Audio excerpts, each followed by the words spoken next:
Hi everyone, it's Katie, and it's been about a year since I did a Oracle deck collection video, and I've had a few requests for updates of my deck collections.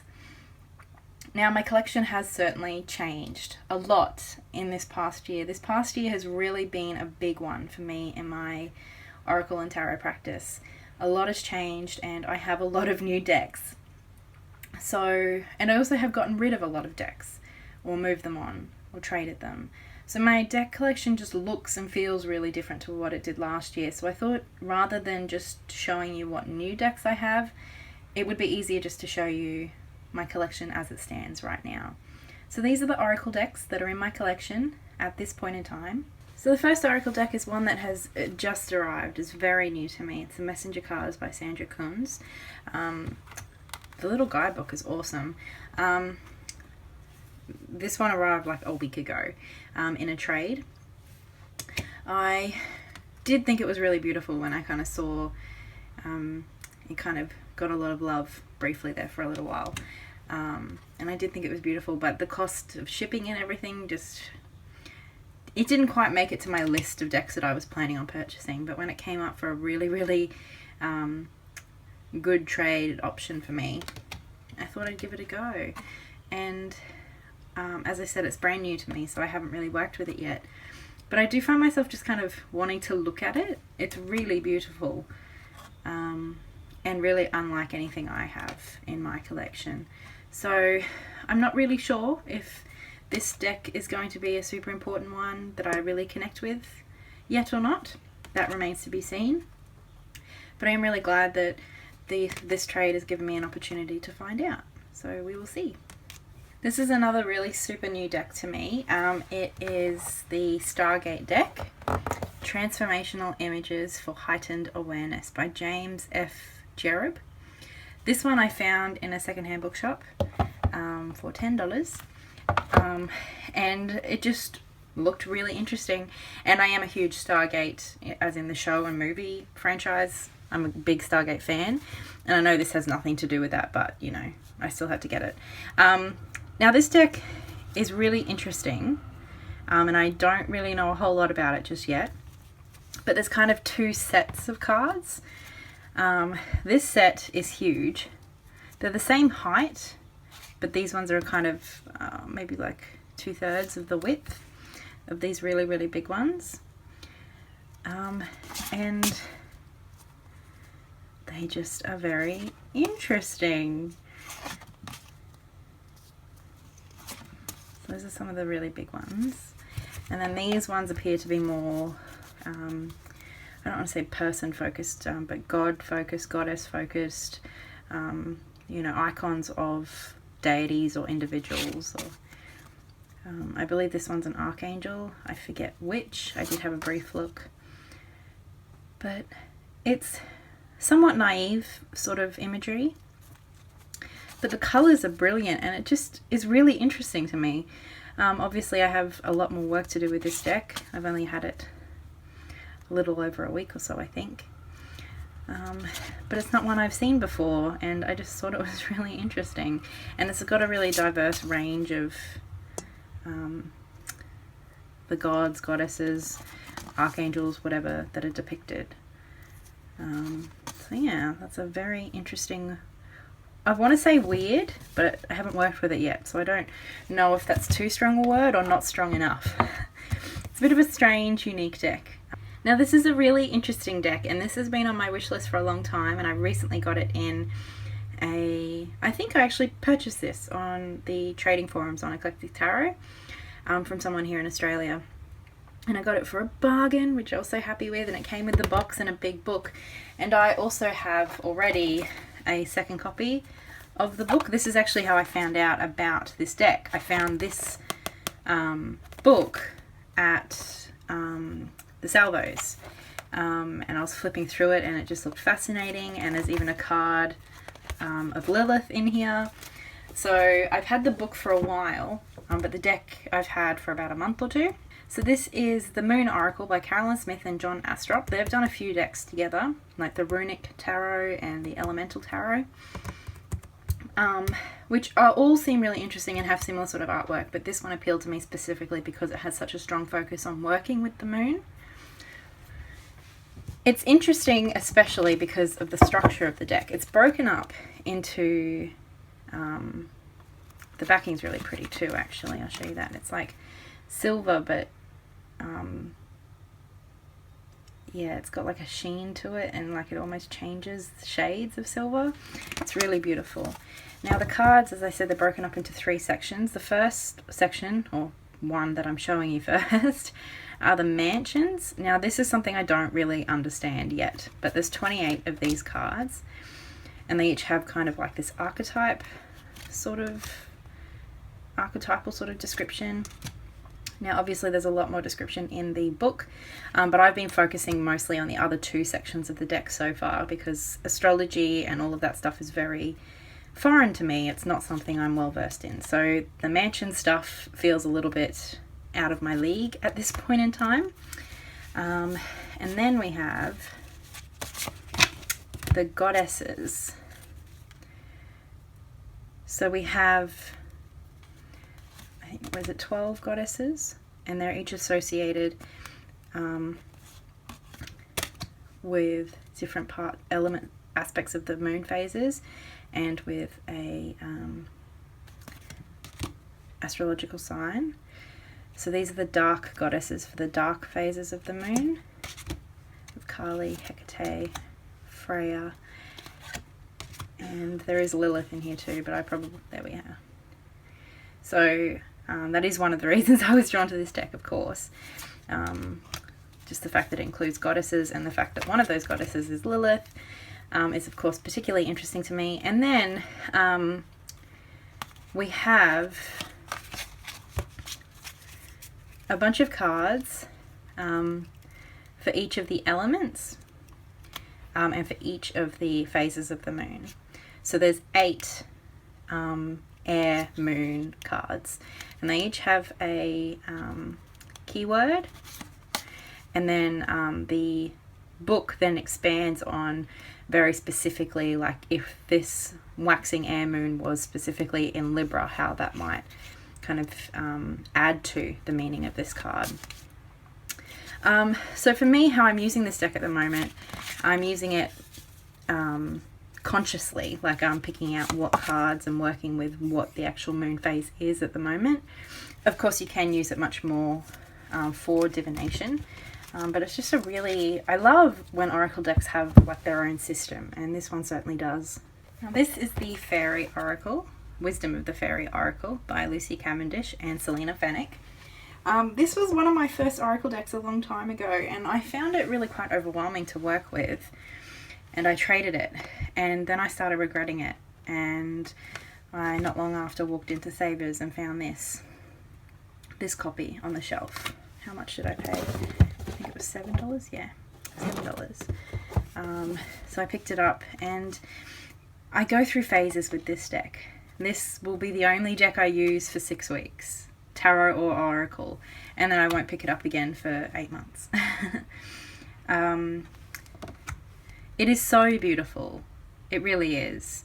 Now I have the older edition. You can still get this deck, but it now comes in like a sturdy, smaller hard box, just like most Blue Angel decks do. And the card borders and backs are a little bit different, but it's the same artwork, and I think it's the same book. My other Faery Oracle deck is the Faeries Oracle by Froud. Now this is kind of the fairy deck for a lot of people. I got this in a trade. It was in that big trade I had at the beginning of the year that kind of set me off on it started my year off in a deck kind of acquiring frenzy. It is still in order because I haven't used it. Now the Fae is like absolutely crucial to my practice. The 2 kind of entities or energies that I work with are Lilith and the Fae, and the moon, but I feel like that's a little bit different. And I always hear people say this is how I see the Fae. And I do see the Fae this way, but I don't see the Fae only this way.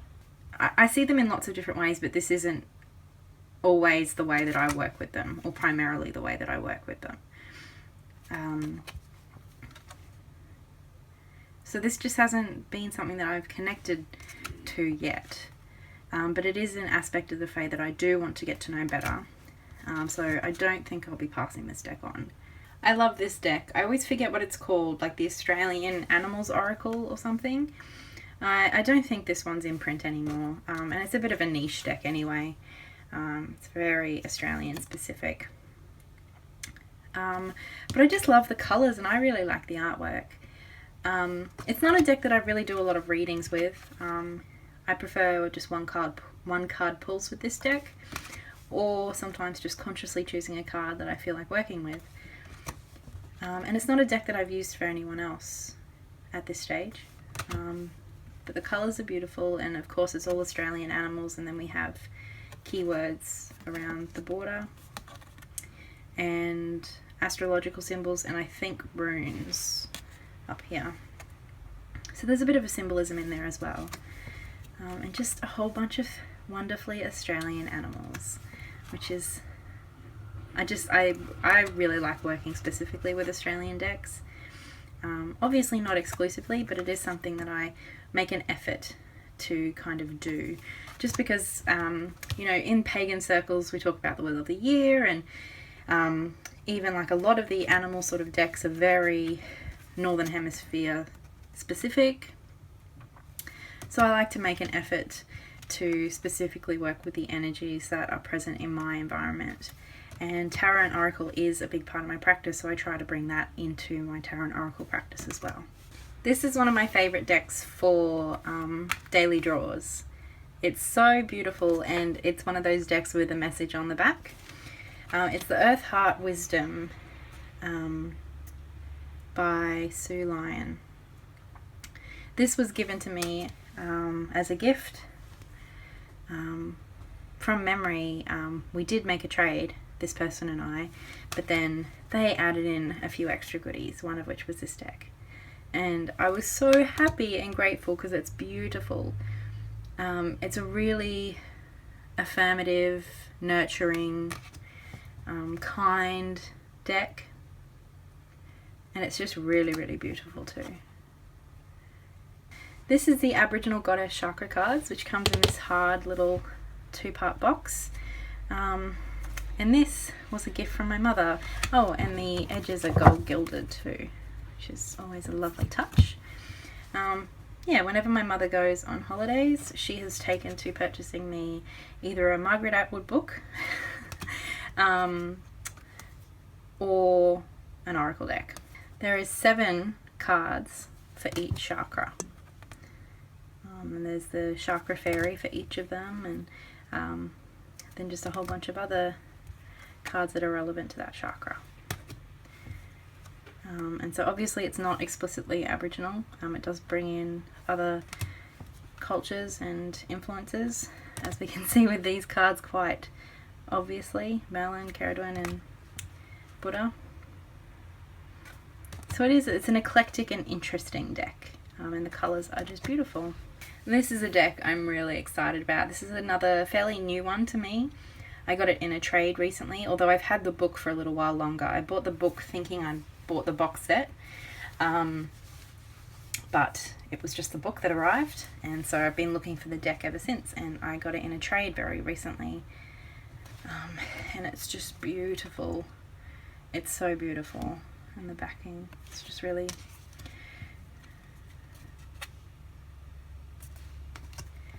so I'm yet to work with it, because as I said, it is quite new to me, but it is one that I have every intention of spending quite a bit of time with. Now this is one of my favourite decks of all time. If you've been following me for any length of time, I'm sure you've heard me talk about this deck in quite a lot of videos. This is the Dreamtime reading cards by Laura Bowen, published by Rockpool Publishing. Everything about this deck is sacred and wonderful and really good quality as well. The decks are, the cards, sorry, are large and quite glossy, but it just suits the images. It just brings out all of that beautiful colour. And then they each have a keyword and a title, which you can of course look up in the fabulous guidebook. Laura has a really lovely way with words. I mean, she is foremost an artist and a brilliant one at that, but she definitely has a way with words as well. And the guidebook, all of Rockpool's guidebooks are beautiful. Most of them are in colour. Laura's are full colour. They're just beautiful. And the boxes are a hard box with a magnetic flap. They're just absolutely phenomenal. And this is one of my all-time favourite decks. That's the backing. I have blackened the edges as well, which I think just makes it feel even more special. I just adore this deck. I cannot recommend this deck highly enough. It just genuinely feels really sacred to me, really special, really deep and meaningful and profound. It's just beautiful, and I just adore Laura and her work and her art. I just can't sing her enough praises. And we'll keep talking about Laura. This is her more recent deck, the Saltwater reading cards. Again by Rockpool, again all of the same sort of details of box and cards and everything. She sent this deck to me actually because apparently quite a few of you had heard me raving on about the Dreamtime reading cards and purchased decks from her. So she sent me this one. So thank you guys, and thank you Laura. I haven't used this one a whole lot yet just because it does feel a lot more summery to me. Again, the colours are just incredible. If anything, they're much more vibrant in this deck. Not necessarily like in terms of like computer altered saturation or anything, just the colour palette is a bit brighter, which makes sense. The Dreamtime reading cards, although still very broad in their focus is feels a lot more land-based, whereas this is obviously saltwater, so a lot of images of coral and the reef, and it's just absolutely gorgeous. Laura does some incredible work. This is another Rockpool deck. This one is by Cheralyn Darcey, and it's called the Flower Reading Cards. This is gorgeous. Cheralyn has two decks. This is her second. Her first was the Australian Wildflowers, which I did have, but I lent it to someone, and you know how that sometimes means you don't get that deck back. So I do need to repurchase the Australian Wildflowers. But I bought this deck for my mother recently and realised that I also had to buy myself a copy too. It's just phenomenal, the colours and the beauty. It's lino print artwork, and Cheralyn she gets flowers. This is another deck I've spoken about quite a bit in the past. It's the Goddess Oracle by Amy Sophia Marashinsky and Hrana Janto. This has got to be the quintessential goddess deck. It is for me at least, and I've heard the same from a lot of other people. This is the backing. It has a wonderful diversity, but it feels really respectful and genuine in that diversity. It does not feel tokenistic. The artwork is beautifully done, and it feels consistent throughout. It doesn't feel jarring, but somehow the artist has managed to maintain a consistency with the artwork while still managing to portray the goddesses in really authentic ways, in ways that feels how they should be represented. I don't want to use that word should, but it feels appropriate to them. The guidebook is incredible. I'll leave the link below to my review because that was quite extensive, and I'll leave any reviews that I've done of any of the decks that I've spoken about below, so you can check them out if you want to know a little bit more about the decks I'm talking about. If you would like to request any reviews, please let me know. This deck is just incredible. The book is amazing. This is probably one of my most used Oracle decks. This is the Flowers of Love. This is a deck that, I don't know, I have trouble kind of finding it online, but when I do find it, it's like $7. So it's really affordable. That's the backing. How I came to own it though is my mother bought it at a second-hand store or an op shop when she was in Perth. And she bought it, one, because it's an oracle deck, and two, because there's a giant sunflower on the front of the box, and sunflowers have been my favourite flower since I was like 5. So this, I love this deck. Obviously we have each of the flowers have the name of the flower up the top along with the number that you can look up in the little guidebook, and then we have like a phrase. The borders are different colours because they are kind of separated into suits. I don't know if suits is the right word, but kind of, they're basically different aspects of the process of falling in love, I guess, or of relationships. Each of the flowers has a corresponding myth.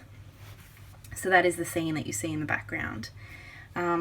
Each of the myths is kind of summarized in the guidebook, and then it talks a little bit about the different divinatory meanings the card might have. This is another deck that my mother has purchased me on her travels. This one, quite obviously, comes from her time in France when she was in Paris. This is Floret Oracle de Mirrors. Now, I quite obviously don't speak French, but 9 times out of 10, like the keyword or the title of the card, you know, you can kind of pretty easily work out what it is in English. And if not, there's always Google. Or just the images are quite vibrant and can speak quite a lot on their own as well.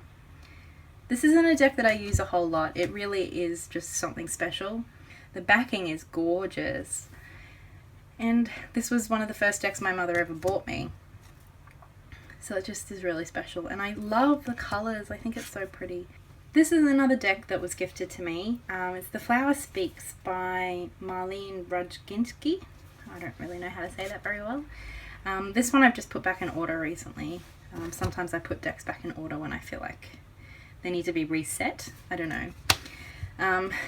This was another one of those examples when I performed a trade with someone and they sent me some extra goodies, which was very generous, and I really like this deck. It's beautiful. It kind of has a similar structure, at least at the beginning of tarot, which is really interesting. But it's certainly not a tarot deck. But it's just really, really beautiful. I have quite a few flower decks, don't I? This is the backing. This is the Vintage Wisdom Oracle by Victoria Mosley. This is the backing. This is a collage-based deck, which generally aren't my favourite types of decks, but this one does it really well in a really, really beautiful way. This is a deck I generally just use for one-card draws, because that's really all I feel I need to do with this deck. The little guidebook that comes with it is phenomenal, really in-depth, really emotional.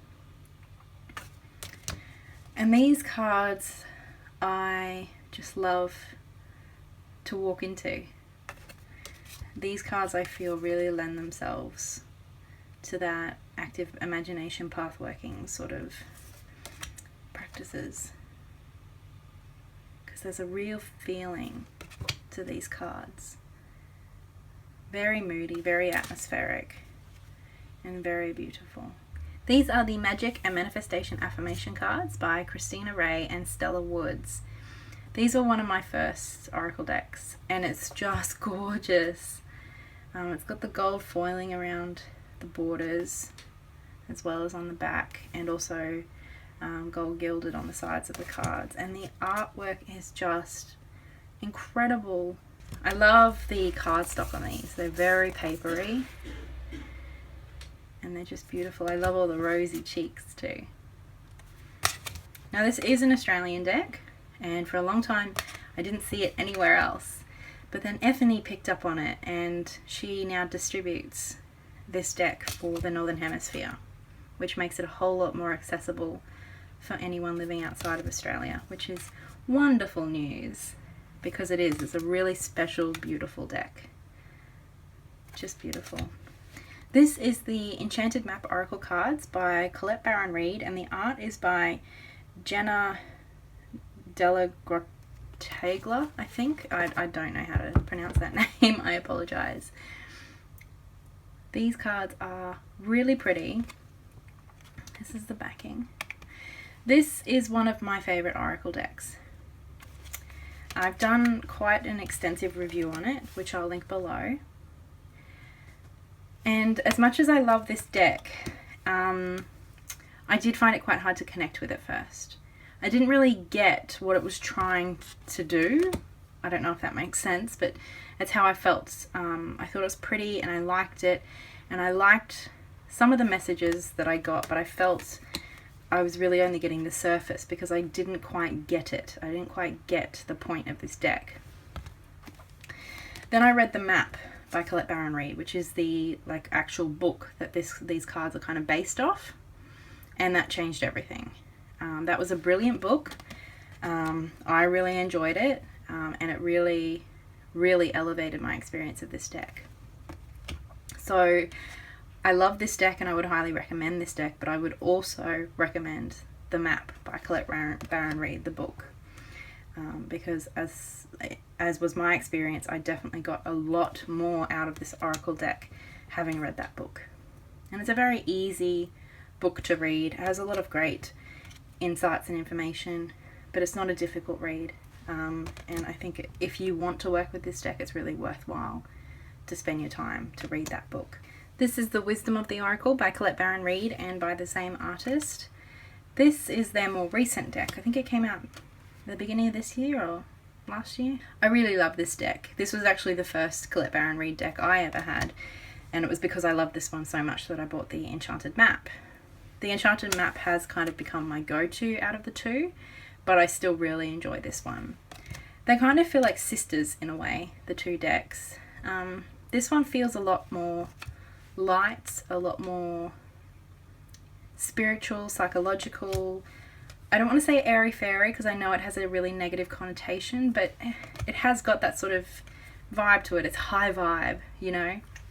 Whereas the Enchanted Map, even though it's a very psychological deck, it's done in a very grounded way, in a very practical way. The idea is to bring a groundedness to our understanding of our consciousness, whereas this is more developing a connection with our higher selves or the divine or whatever we see as other and greater. And how could I forget the Floret Oracle? I nearly did forget it because it's up on my desk because I've been using it as a daily draw. This one I've been showing off plenty lately on my YouTube channel and on Instagram. It's a beautiful little pocket-sized oracle deck based on the artwork of J.J. Granville. Each of the cards has a title, most of which are flowers, and then 3 keywords at the bottom. I use this quite a lot just by itself for 1 or 3 card draws, or I will use it in conjunction with tarot, and I especially love it in conjunction with my Fantastic Menagerie, which is also based on the artwork of J.J. Granville. I adore this deck. It's so pretty and it's so easy to work with, and I adore it. I love the size too. I'm kind of really into mini decks at the moment, or smaller size decks anyway. And this one is just a really, really beautiful, special little gem of a deck, I think.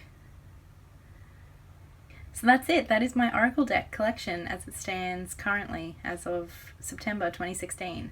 I will leave any links to reviews or walkthroughs that I've done of any of the decks that I mentioned here in the description box below. So if you found any decks that you're particularly interested in, check out the links below. There might be a more in-depth video of that deck specifically. If you would like to see a review or a bit more of an in-depth discussion of a deck that I haven't yet done a review on, please leave a comment below and I'll add it to my list. If you have any comments or questions, please leave those below.